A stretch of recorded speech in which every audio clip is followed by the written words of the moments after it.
It is Friday, September 29th. Let's talk PlayStation. Alright, we got a lot to talk about this week, so let's get into our first news story, which I really hope you've seen this. You all know that I really enjoyed this one. PlayStation Australia is holding this this contest for Platinum Trophy Hunters, for people that love trophies on PlayStation Network. If you earn a Platinum Trophy in either FIFA 18, Call of Duty World War II, or Gran Turismo Sport, you're going to have a chance to win a replica Platinum Trophy. This thing looks super cool. For the longest time, I've wanted them to do something like this. Now they're finally doing it. Granted, this is just PlayStation Australia, but anyway, within this contest, earn the Platinum Trophy. You're going to screenshot that, put it on Twitter, Facebook, wherever you want to send this thing. Hashtag plus Platinum Trophy Hunters, or whatever the hell their hashtag is. And you got a chance to win this thing. It looks really cool. Now, if you remember a while ago, the only other thing they actually did with trophies in terms of turning trophies into a real thing you can get in real life was that contest they did a few years back where it wasn't even a contest, it was like an auction site that Sony set up, and you could actually bid your gold trophies to win replicas from like things that were used in PlayStation commercials, PlayStation props, or just really cool things like a Hellgas costume and stuff. That was the only other thing that they did of major significance with trophies, and I'm glad that they're doing something like this again. I really want this thing, of course, but I can't get it, so good luck to anybody that's actually going to try and get this thing. I would love to see one of you guys bring this thing home. It looks sweet. Now, for a little quick update on the Uncharted movie, you can take this with a super small grain of salt, but Yahoo UK is reporting that Bryan Cranston is being rumored for possibly playing some major role in the Uncharted movie. You would have to assume, okay, Bryan Cranston, he's a little bit older.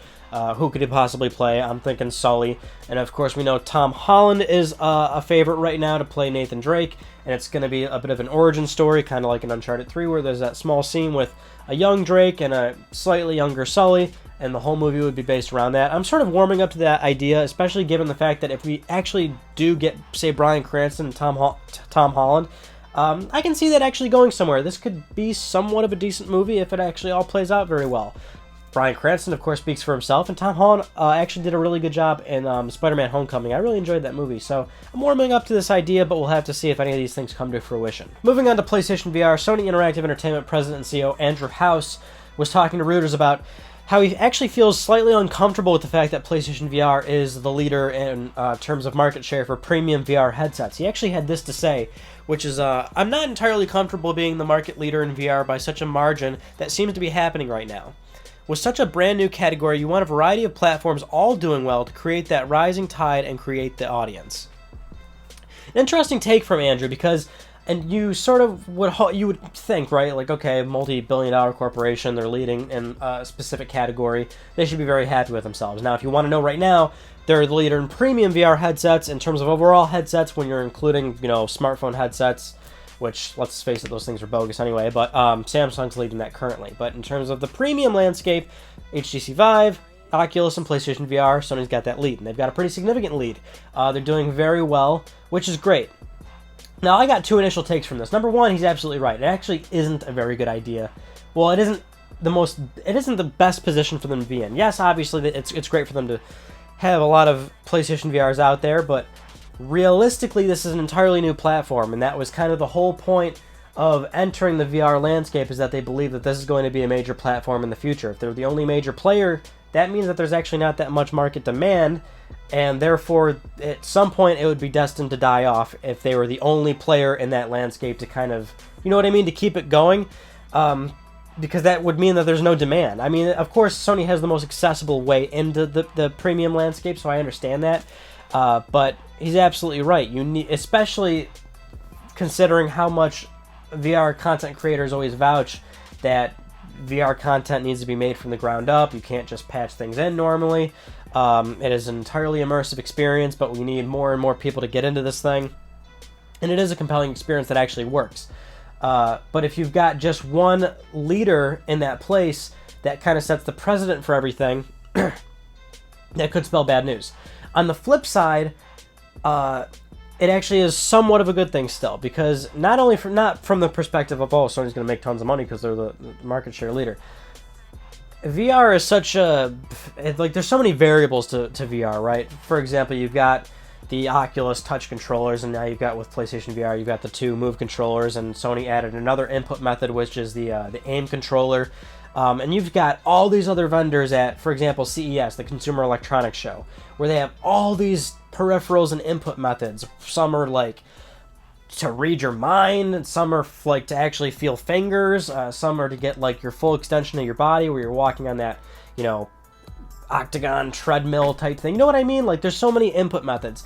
The problem with all those input methods is that one needs to lead the pack. One needs to set an example for how all software should be moving forward, in terms of video games at least. That's a very big problem. When you look at the situation of, you know, other peripherals that have been on consoles, that's the big issue. Because you're going into, okay, I'm going to make a game for PlayStation 2. I could make a regular PlayStation 2 game and have access to 150 million systems of all those people playing games. If you make it for the iToy, you've significantly lowered that user base. So look at it this way for PlayStation VR. I could make it for 60 million PS4 users. Well, now I can go to PlayStation VR. Now I've dropped dramatically down to only a few million. Oh, now I'm going to make it for just PSVR owners with the aim controller. That's even less. You know what I'm saying? So having just Sony lead that pack is, it could be a good thing for the long-term future, but it could go, you know what I mean? It could go either way. They could set an example for how software should be played in terms of peripherals, but at the same time, if no one's buying into it with other companies, they can get away with doing a bunch of, you know, anti-consumer things, which we don't want Sony to do that. And there's really going to be no drive for competition. People always downplay the whole competition thing. It is essential to any business. I don't care what anybody says. No one company should have that much power, especially in a brand new medium like virtual reality. Moving on to our next news story, we'll gloss over this one somewhat quickly. If you remember a few weeks back, maybe a month ago, I don't remember, we did a episode about Wedbush Morgan Security's Michael Pachter, who was an analyst, and he was discussing possible PlayStation 5 release dates, and he said like around, you know, 2019 would be where he would expect it. Well, now he's kind of revised that, and he's saying he would expect it to be 2020. And he said part of the reason why he thinks that is because the PS4 is making so much money, he assumes that Sony's going to milk it up until the very last bit, and then they would release PlayStation 5. And the only thing I would say in regards to that, I still believe a PlayStation 5 is around late 2019. That would be my guess. In terms of, if I wanted to, like, if you had to make me guess right now, I'd say late 2019. If you put it at 2020, that means we've got PlayStation 4 for 7 goddamn years, and I think that's way too long, because that's going back to the whole PS3 360 generation, and I don't necessarily think that's really what Sony or Microsoft wants to do. I don't think they want to wait that long. I think that's kind of why they did mid-cycle updates, to kind of make it feel like things are moving a little bit faster. And so I think that we'll be stuck with PS4 Pro and Xbox One X for maybe a few years, and then the ball will get rolling on an actual new platform. But anyway, it's really not that big of a difference anyway, late 2019, 2020. The only thing that I would mention is that he's absolutely right in terms of milking PS4 per se. Not to give it a sort of negative connotation, but what I thought of was, if you look back to, say, the previous generation with PS2 to PS3, there was a lot of good, healthy overlap. You were 2 years into the PlayStation 3 lifecycle, and developers were still making games for PlayStation 2. Now, granted, PS2 is a bit of an outlier because it was the world's most successful console, so of course people were still making games for the PS2 well into the PS3's lifecycle. I mean, PS2 was getting exclusives into the PS3's lifecycle, far into it too. People loved the PlayStation 2, and people were still playing the PS2 readily. I think times have drastically changed now, and that's very evident from the drop-off, the transfer from PS3 to PS4. I was actually kind of surprised by that. Many consumers nowadays are very quick to upgrade and leave old technology. If that's not apparent to you, I don't know what is. This whole smartphone generation, PCs constantly getting upgraded, and now we got mid-cycle consoles. It's just a very real thing. Consumers demand the latest and greatest. People left the PlayStation 3 and Xbox 360 extremely quickly. That was a fairly substantial drop-off, much faster than the previous generation. So you got to figure this is going to be a thing where once we get to PlayStation 5, and that's the thing, right? You can't really use PS4 Pro as an example because you don't need to buy a Pro. At least for the Sony side of things, we know that Sony they still want to do traditional console life cycles. So we don't know if Microsoft's next Xbox after the X1 X is going to, you know, not require backwards compatibility. You know what I mean? Like, we don't know if they're going to do that. But what we do know is that when Sony does a PlayStation 5, that will be a cutoff. PS5 games will only play on a PS5. You know what I mean? So once that cutoff happens, I think you're going to see a lot of people just jump right away. It's going to be a major technology launch. People are going to go crazy. You know, it's going to be a big thing. It's going to be a big deal for a lot of people. And developers, I think, would... Well, I don't know about if developers would be quick to leave PS4 that quickly, but I'm sure a lot of users would. Now, it's not like you're going to see about, like, you know, 90 to 100 million some odd people just jump ship right away. But I think you're going to see the same transition from PS3 to PS4. Same thing with PS4 to PS5. You're going to see it much faster than before. You're not going to see a PS4 exclusive come out 2 years into the PS5's life cycle. Moving on to our final news story. This is about PlayStation Vita, and once again, it's not really good news. But anyway, this was from last week's Tokyo Game Show, but being published just now via Bloomberg. Sony Interactive Entertainment President and CEO Andrew House was discussing the handheld environment right now, and basically saying there is no potential for handhelds. Discussing Sony's current, vision, and even talking about Nintendo Switch a little bit. And Andrew had this to say: the Nintendo device is a hybrid device, and that's a different approach and strategy. We have not seen that as being a huge market opportunity, and this is him referring to handheld gaming outside of Japan and Asia, where Sony is still selling the Vita. So the Vita experience was that outside of Japan and Asia, and there was just not a huge demand. The lifestyle shift towards the dominance of smartphones as the single key device that is always with you was the determining factor, referring as to why they're not really focusing on PlayStation Vita anymore. And the particular Bloomberg article goes into the fact of how Andrew House is discussing Sony's own mobile studio, and Sony believes that portable gaming will be the most dominant on phones moving forward. And if you didn't know, that is currently the case right now. Mobile phones is the place to play portable games. In terms of money, mind you, I'm not talking about how awesome it is to play games on phones, because we all think it sucks ass, and it does. But, so that's pretty much the gist of it. Now, what's interesting is that, Sony's said this hundreds of times maybe at this point. We all know their stance on this, and we know that when they formed the studio Forward Works, that was their initial goal, was to just release mobile games from that studio. And Sony is doing the PlayLink initiative just recently, which kind of combines the two of their home console and smartphone use, kind of having like party games with That's You and Hidden Agenda, that game. But it makes sense. Now here's the unfortunate reality for a lot of people that see this kind of thing. Unfortunately, and this, people will... It's the same tried and true scenario when we talk about PlayStation Vita, and it really is tragic, because the Vita was such a great device. I'll always stand by, and many people will stand by how awesome it was as a gamer's device. It was awesome. And I'm not going to sit here and say Sony didn't mess up a lot with the Vita. I'm not going to say the price, the memory cards weren't absurdly overpriced. I'm not going to say that they didn't market the thing whatsoever. And I'm certainly not going to say that they, they should have made more games for it, which they should have made more games for it. Even though they actually did release a number of first-party games for it that were big-budget titles. People deny that wasn't the case. They absolutely did. I'm not going to sit here and say Sony didn't mess with the Vita in one way or another. However, and that's the thing too, is because people say, well, look at the 3DS. 3DS is doing phenomenal. Sure, the 3DS is doing fine in its own right. Keep in mind, the 3DS is a very good example of the tea leaves being written. That is a substantial drop-off from the DS. The 3DS is around, some 60 million some odd units. And it's a lot of units. The DS has sold close to almost PlayStation 2 numbers, around 140 some odd million systems, give or take. I don't have the exact number, but that's a lot. That's less than half of the 3DS is at now, and the 3DS is at the end of its life cycle. And what's even more telling, if people still don't get this, because they just always use 3DS as an example and say, oh, Sony, fucked up. Let's face it, the marketplace is changing, and Nintendo even gets that. The whole goddamn idea of the Switch is to breed those two together, to give people that option. It seems pretty evident to me that Nintendo gets that, and to do a sequel handheld for them may be a very bad idea for them. I'm sure they've thought about it internally. I'm sure they've R&D'd it internally. I'm sure they have a device internally, which is a successor to the 3DS. But Nintendo gets it. Another dedicated handheld platform is probably going to not do as well as the 3DS did, and it's just going to keep falling off from there.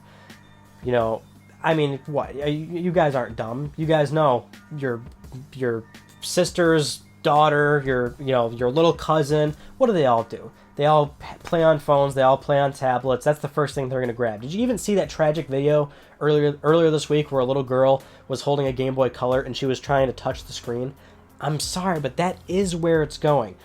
Dedicated handheld gaming takes up, like, good lord, I don't even know. It's like, what, 1-2% of the actual money in that marketplace for video games and gaming entertainment as a whole? It's 1%. That's including Vita, that's including 3DS. Nintendo gets that, so they did a hybrid system, and that's cool too, because Nintendo always does, like, that's in Nintendo's DNA. They like to do something a little bit different, a little bit unique from the other platform holders. They don't care what Sony and Microsoft's doing. They've always done their own thing, and that's great. And that's why I actually think the Switch is awesome. I would love to see more games for it, and it's getting more games. But that's what I love about the Switch is Nintendo did their own thing, and they did it. I think they did it, like, the right way. And of course, Sony's tentatively watching. In fact, Andrew House even said that he feels the Switch is an additive to the marketplace and not necessarily a threat, and I would agree with him. The Switch is like its own little thing, right? And it totally works, and people are actually really enjoying it, and that's great, because that means Nintendo has found their place, hopefully, in the long-term future. I think you're honestly crazy if you think the Vita had a chance at being mega successful. Quite honestly, I think if let's say Sony did everything right, where the thing was still $250, but it shipped with like 32 gigs onboard memory, had tons of marketing. Let's say Sony released even more, big budget games for it. Just everything. Let's see, everything was done right. Hell, let's take out the back touchpad, because that was fucking stupid. Let's give it an L2 and R2, R3 and L3. Everything about this thing was great. I still think that thing is going to top out at 40 million units. That's good numbers, but that would be good for that time period. And then a handheld after that, say 40 million, it's going to be even lower than that. It's going to be even lower than that after that subsequent platform. You know what I mean? And I'm sure I'm pulling these numbers out of my ass, but that's like the reality of it, unfortunately. Even in the most ideal scenario, I think Vita would have been a pretty tough sell for a lot of people. But what Sony is saying right now is that they're doubling down on what is working for them right now, and that's the PlayStation 4. And if you want traditional video games, if you like consoles, that's still good. You can still enjoy that. I think Sony has a very bright future in terms of the PlayStation brand, in terms of still staying relevant with a traditional console box, because I think there's always going to be a place for that. And the market is dictating that as well. There's always going to be a place for traditional consoles, because even back in 2013 when people thought X1 and PS4 weren't going to do that well, they did phenomenally well. And the rate of sale for these systems is still fantastic. I mean, they're doing good, right? There's still a place for them there. Not so much for that handheld section. And it's Sony Corp, fine. Let them do a mobile studio, because there's tons of money to be had there. That's just going to keep the company more afloat if you're at all worried about them, jumping out of the console business or something. What some people seem to forget is Sony Corp, a lot of their, like, PlayStation's one of the most successful divisions for them now. Whereas, 20 years ago, they were known for way more things than just PlayStation.